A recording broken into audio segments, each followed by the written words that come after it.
मुखिया का इंसाफ। रामपुर गांव बहुत ही शांत और खुशगवार था। यहाँ के लोग एक दूसरे की मदद किया करते थे। गांव के लोग मिलजुल कर रहते थे और एक दूसरे के साथ खुशियाँ बांटा करते थे। इस गांव में मुखिया जी थे जिनका नाम भोला राम था। मुखिया जी का गांव में अच्छा दबदबा था। जब भी गांव वालों को कोई परेशानी होती वह मुखिया जी के पास आ जाते। एक दिन मुखिया जी के पास दो भाई आए और मुखिया जी से कहा, मुखिया जी, हमारी परेशानी यह पुश्तैनी हार है जो हमारी माँ को उसकी सास के द्वारा मिला था और हमारी माँ के गुजरने के बाद ये समझ में नहीं आ रहा है कि हम भाइयों में से ये किसको मिलेगा। तब मुखिया ने कहा, सास से तुम्हारी माँ को मिला था और अब ये तुम्हारी माँ के द्वारा तुम्हारे बड़े भाई की पत्नी को मिलना चाहिए।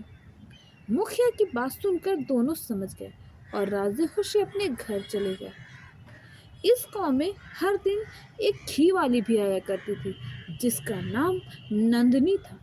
वह पूरे गांव में घूम घूम कर घी बेचा करती थी और शाम को थक हार कर श्याम टेलर की दुकान पर जाया करती थी। नंदनी हर दिन श्याम टेलर से बातचीत किया करती थी। श्याम भी उसका पूरा ध्यान रखता था। नंदनी अपनी छोटी बहन ज्योति के लिए पैसे इकट्ठा कर रही थी। ऐसे ही एक दिन नंदनी पैसे गिन रही थी।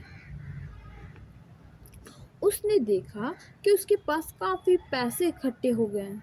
उसने सोचा, मैं ये पैसे सोनर काका के पास जमा कराऊंगी। एक दिन वह रोज की तरह घी बेचने रामपुर गांव आई। उसने पूरा गांव घूम घूम कर घी बेचा। शाम को वह श्याम टेलर की दुकान में आई। उसने कहा, भैया, मेरे पास थोड़े से घी है, इसे मैं हलवाई को देकर आती हूँ। आप ऐसा कीजिए कि ये पोटली अपने पास रखिए। इसमें मेरे मेहनत के पैसे हैं जो मैंने अपनी छोटी बहन की शादी के लिए जमा किए हैं। इतना कहकर वह बची हुई घी हलवाई को देने चली गई। कुछ समय बाद जब नंदनी वापस लौटी और उसने पैसे की पोटली श्याम से मांगा तो श्याम ने उसके पैसे की पोटली देने से साफ इनकार कर दिया। नंदनी ने श्याम से कहा, भैया, ये पैसे मेरे मेहनत के हैं जो मैंने अपनी छोटी बहन की शादी के लिए इकट्ठे किए हैं। आप मेरे पैसे लौटा दें। लेकिन श्याम उसके पैसे देने से साफ इनकार कर दिया। श्याम और नंदनी में पोटली को लेकर झगड़ा होने लगा। वहां लोगों की भीड़ इकट्ठा हो गई। दोनों मुखिया के पास पहुंचे। नंदनी ने सारी बातें मुखिया को बताई। श्याम ने भी अपनी बातें रखी। दोनों की बात सुनकर मुखिया जी सोच में पड़ गए। फिर बोले, नंदनी, तुम्हारा कहना है कि ये पुतली तुम्हारी है और श्याम, तुम्हारा कहना है कि ये पुतली तुम्हारी है। मुखिया जी कुछ सोचकर बोले, इसका फैसला हम कल शाम को करें।